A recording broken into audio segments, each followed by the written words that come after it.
Hello and welcome. Bioventix are a UK biotech company that specialise in creating antibodies from sheep that are then used in diagnostic blood testing. The ailments that the Bioventix products can accurately detect include vitamin D deficiency, heart conditions, thyroid problems, and most recently Alzheimer's.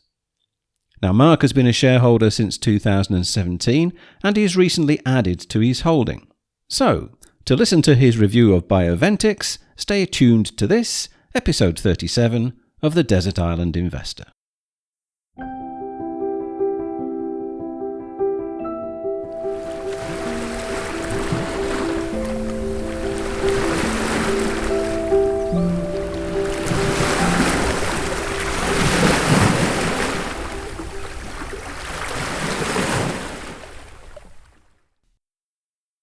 This episode of the podcast is generously hosted by Progressive Equity Research.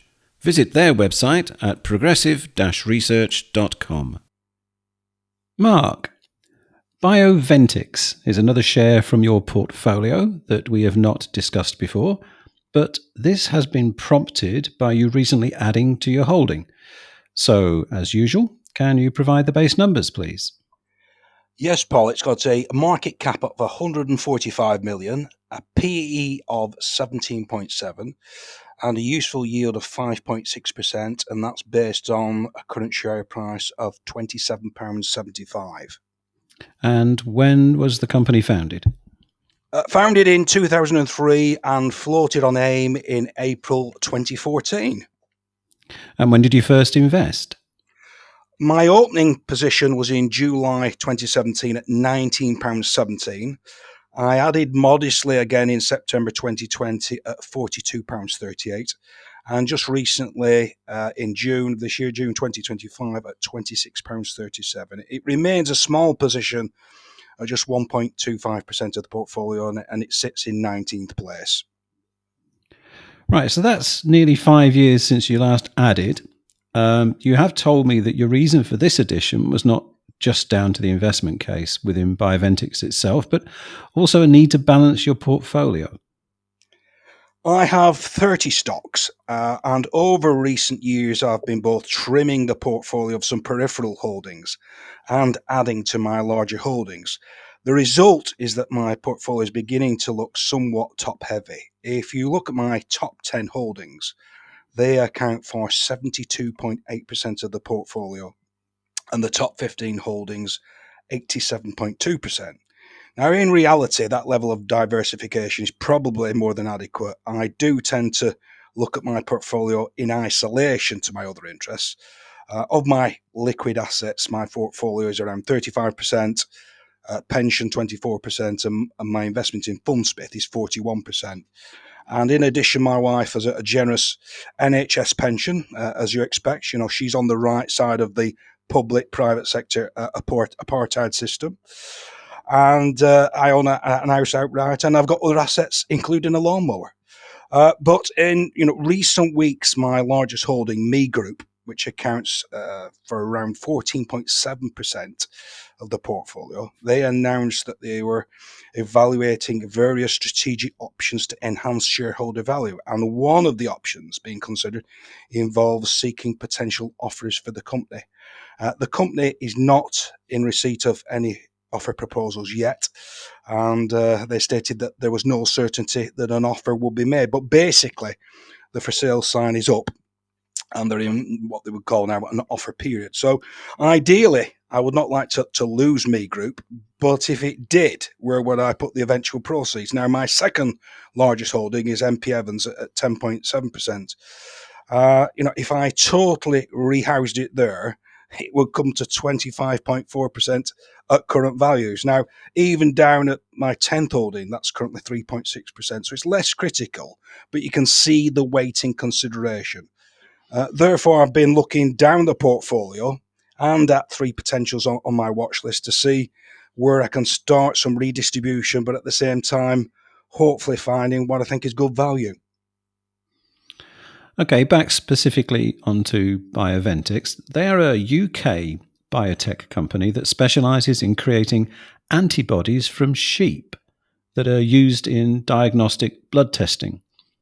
And unlike many other companies that we've discussed, this sounds a lot more complicated.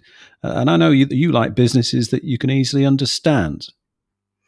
I'm not a scientist, but I have listened to the CEO, Peter Harrison, present various times, and he's very good at articulating and communicating in layman's terms how the business operates.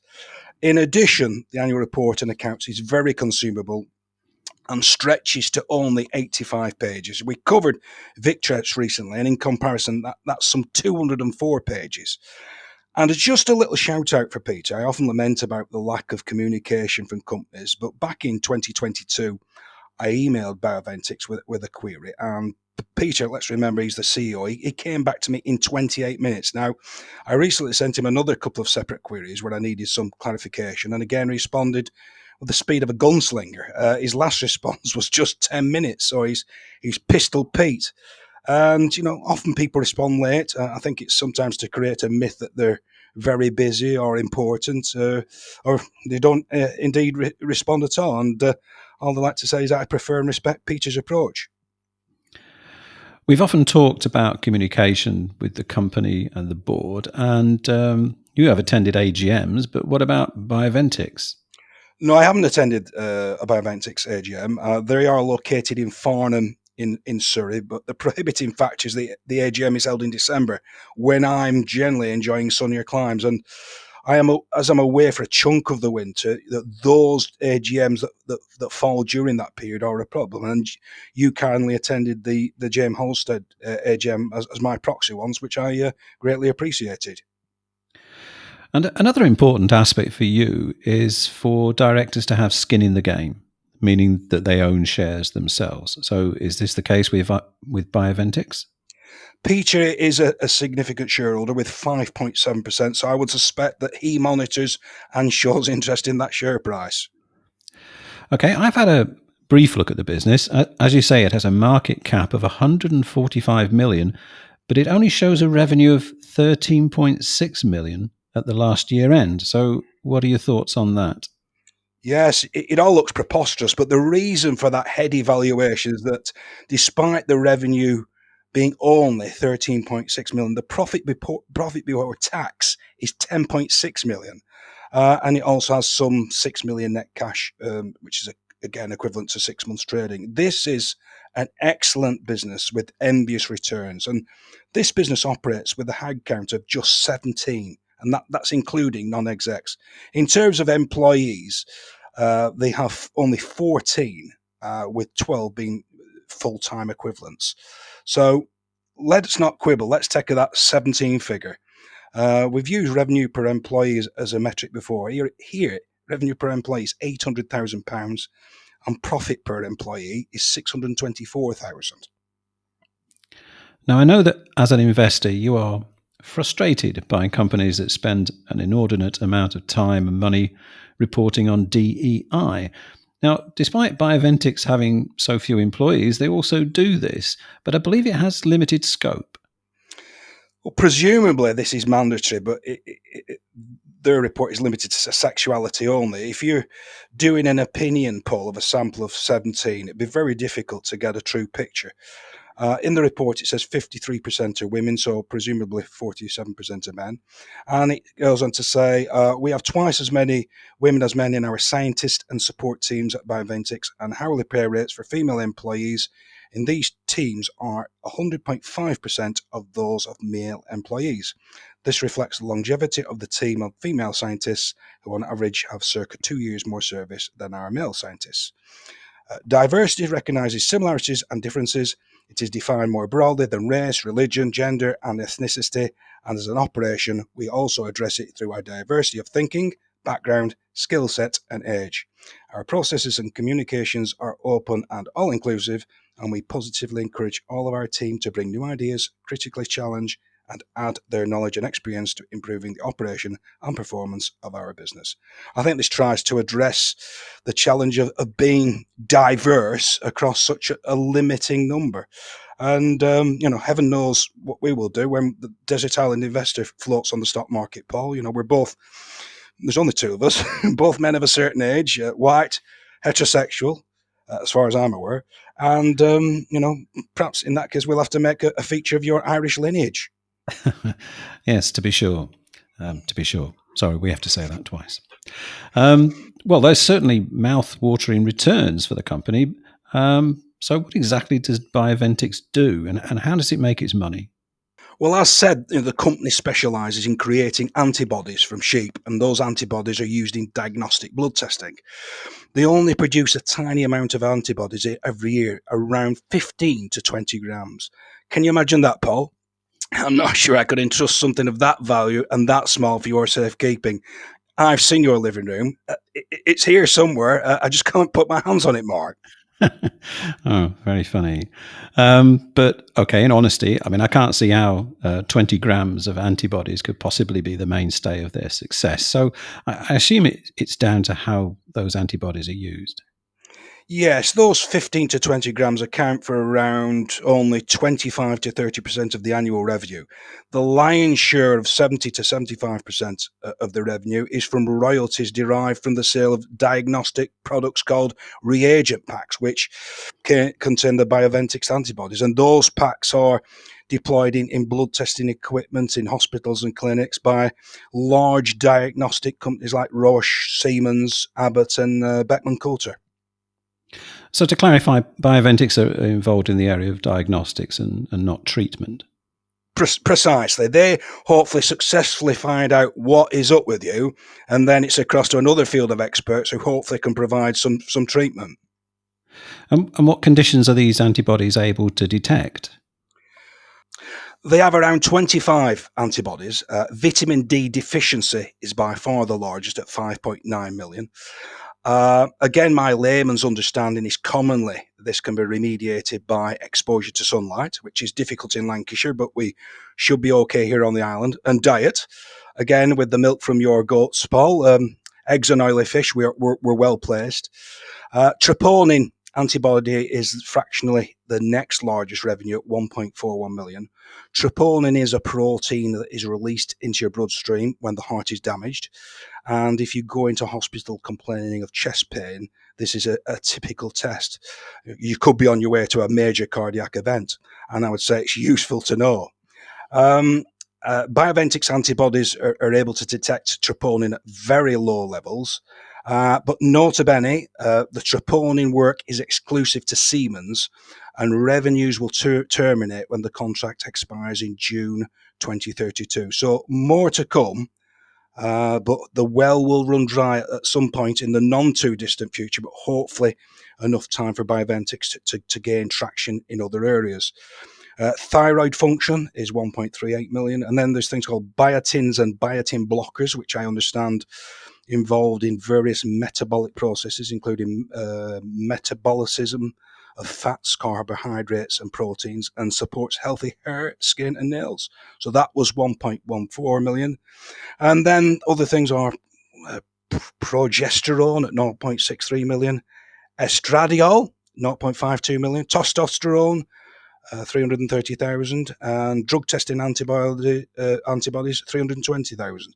So I'm not going to any further into identifying what they all do, but there's an element of diversification. But right down at the very bottom, but something that Bioventix seem very excited about is the antibodies used in testing for Alzheimer's, which stands currently at just 155,000. Right. Well, given an aging population, I suppose it should be no surprise that Alzheimer's and dementia are generally more of a problem now than they once were. Well, ironically, in a way, it's a good story. Other things are not killing us first. Wars, emphysema through breathing in coal dust down the pit, asbestosis, we've got cancer treatments, we've got heart operations, and there's been a widespread decline in smoking. Fewer people reached an age where cognitive decline became a problem. And now there is one upside, a benefit to Alzheimer's, and I feel very emboldened to say this, as it was said to me by a friend whose father was suffering. And in gallows humour, he said, the good thing about Alzheimer's is that you meet new friends every 15 minutes. But according to the Alzheimer's Society, 982,000 people have dementia in the UK. and this is projected to rise to 1.4 million by 2040. In the UK, dementia and Alzheimer's are the biggest killer, and in 2018, this represented 12.7%, according to the ONS. And I'm certainly more aware of it these days. The most recent funeral I attended was somebody who was a sufferer. And I've got probably another dozen people in my orbit, but I'm closely aware of 3 other men who are sufferers, and they're being cared for by their spouses. And it appears to be more men, in the generation ahead of me. Within marriages, it's often there's an age gap where the men are older than the women, and I'm sure that's a factor. But it's been the men in the partnerships more that I know. But there's some of the effects. There's a changing pattern in behaviour. So I might actually become a nice person at some stage. But you can become another character, difficult to live with, withdrawn from society. And the spouse and the family are also sufferers as they're gradually losing a loved one, and how it totally consumes their own lives. And often, many plans of that retirement, doing fun things together, never come to fruition. Right. When you go travelling, you describe it to me as your adventure before dementia tour. Is this something that's seriously in your thoughts? When I speak to people about the condition and how it manifests itself, it's generally been around in the mid-60s, which is just a few summers ahead for me. And something gets us all in the end. And what's it going to be in my case? And hopefully it's going to be shot by a jealous husband. But both sides of my family have got good longevity, late 80s into early 90s. And there's been no history of dementia, but that's not a guarantee. And we have had some Parkinson's disease. The closest relation I can think of with dementia was my maternal grandmother's brother, Jack Crayston. Bit of name dropping here. He died back in 1992, and he was a professional footballer who played for Arsenal in the 1930s and made eight appearances for England. Now, I was once talking to his younger brother, Norman, who told me that Jack had started acting queer. That's how he described it. This was before dementia was better understood by the public. And 2 old boys have been fans of his and followed Jack's career avidly.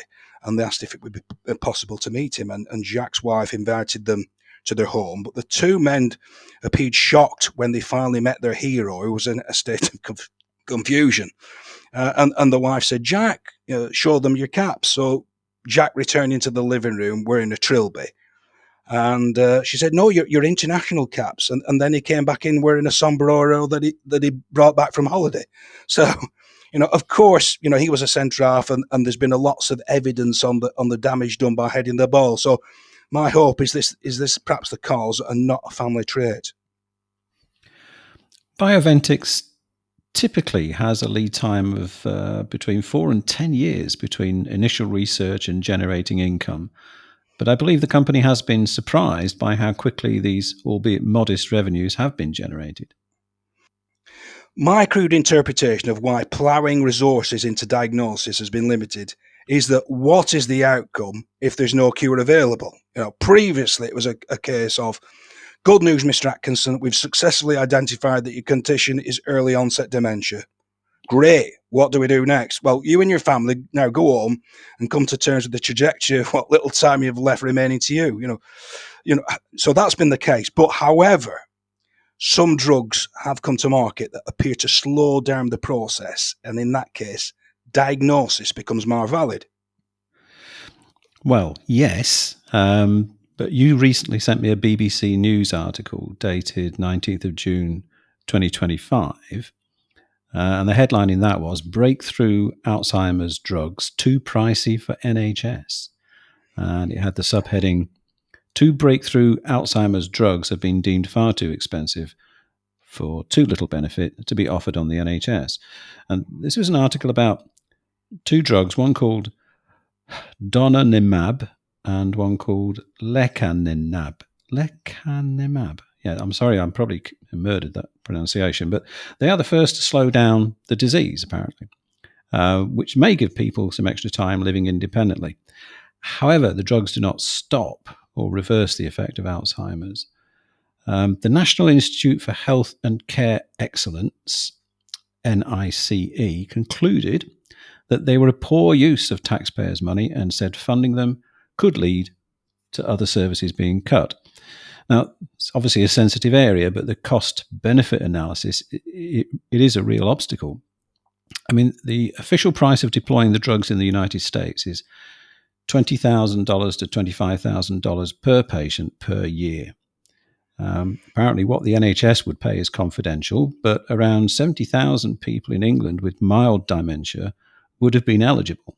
And if the cost was comparable, it would certainly have created a bill in the region of £1.5 billion a year. On the benefit side of the equation, it would only delay the transition from mild to moderate dementia from between 4 to 6 months.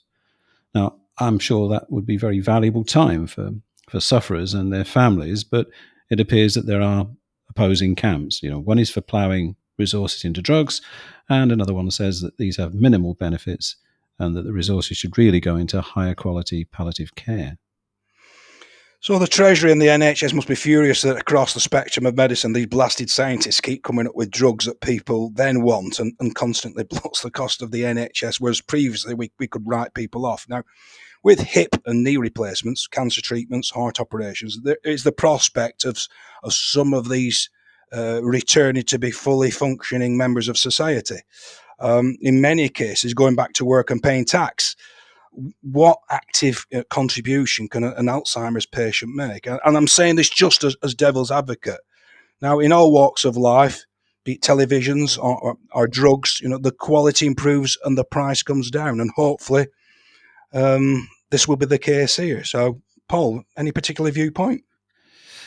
Well, there is an argument that because the NHS are unwilling to invest in medicines that can arrest Alzheimer's, it seems pretty wasteful to spend taxpayers' money on a drug that simply identifies it.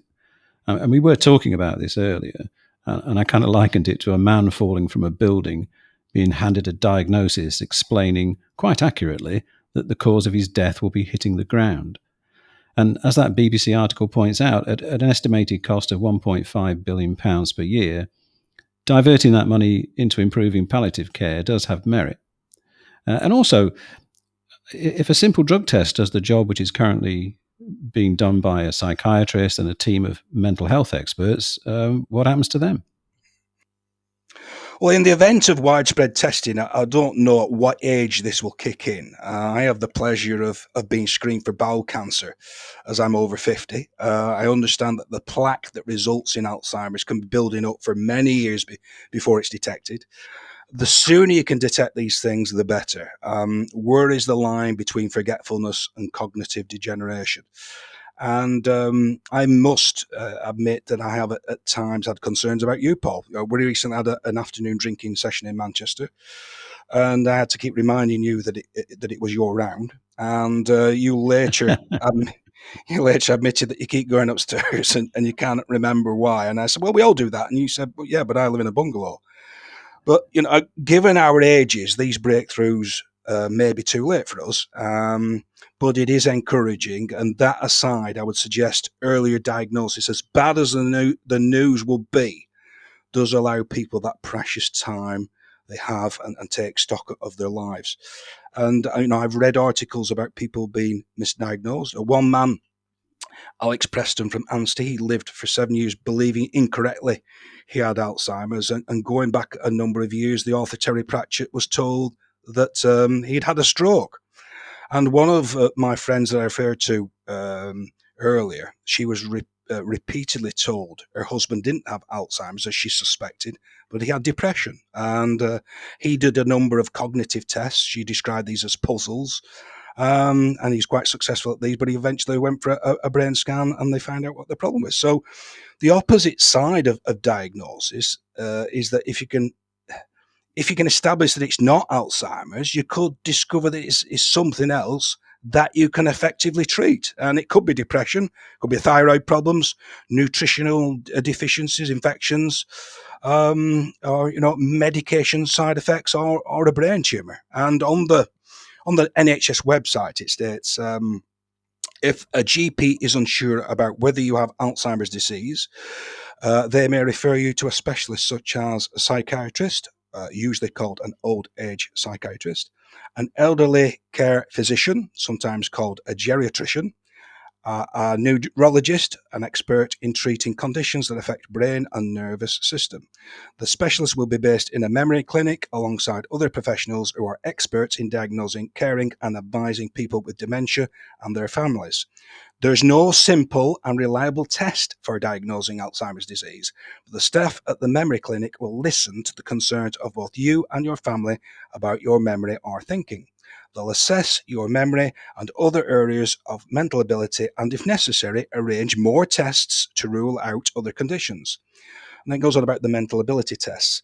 A specialist will usually assess your mental abilities, such as memory or thinking, using tests known as cognitive assessments. Most cognitive assessments involve a series of pen and paper tests and questions, each of which carries a score. These assess a number of different mental abilities, including short and long-term memory, concentration and attention span, language and communication skills, awareness of time and place orientation, abilities related to vision, visual spatial abilities. It's important to remember that test scores may be influenced by a person's level of education. For example, someone who cannot read or write very well may have a lower score, but may not have Alzheimer's disease. Similarly, somebody with a higher level of education may achieve a higher score, but still have dementia. These tests can therefore help doctors work out what's happening, but they should never be used by themselves to diagnose dementia. And then it says other tests to rule out other possible causes of your symptoms and look for possible signs of damage caused by Alzheimer's disease. Your specialist may recommend having a brain scan. So it strikes me that all these tests and these assessments are a bit hit and miss. And it then states, it may take several appointments and tests over many months before a diagnosis of Alzheimer's disease can be confirmed, although often it may be diagnosed more quickly than this. So on the subject of cost, how much are all these appointments with professionals costing? And I would expect that blood tests versus brain scans that are currently used are going to be far more economical and allow a much greater throughput of patients, and certainly more accurate than just in-person assessments. And it might not come in with the tempo that we would like, but I don't think that this will recede, and hopefully this bodes well for Bioventix and society. Well, Bioventix does sound like an excellent business and could have an exciting future ahead of it. And I can see why you wanted to increase your holding relevant to your portfolio. So thanks again for that review, Mark. But before we go, I believe you want to say a little thank you to someone. Yeah, just again, Paul, we've just had our second anniversary with the Progressive Equity Research hosting the Desert Island Investor, and just like to acknowledge their support. Those 2 years have gone very quickly. I remember those exploratory talks that I attended alone like it was yesterday. They said they liked the podcast, they thought it had great potential, and it dovetailed with their offering. And then after a pause came, it's a little bit awkward, but we don't want both of you. And I was surprised, but I quickly gathered myself. I said, well, I've known Paul a long time and we're good friends, and it won't be easy telling him, and he'll be devastated. But I suppose these things are necessary for progress, and in time, I'm sure he'll understand. And then there was another pregnant pause, and they said, well, this is somewhat embarrassing. You see, Paul is the one that we want. So I then immediately pointed out that we were inseparable, and it was both of us or neither. So, yeah, thank you to all the team at Progressive, and it's a pleasure being associated with you. Yeah, thank you very much, Mark, and my thanks to Progressive as well, and thank you for listening.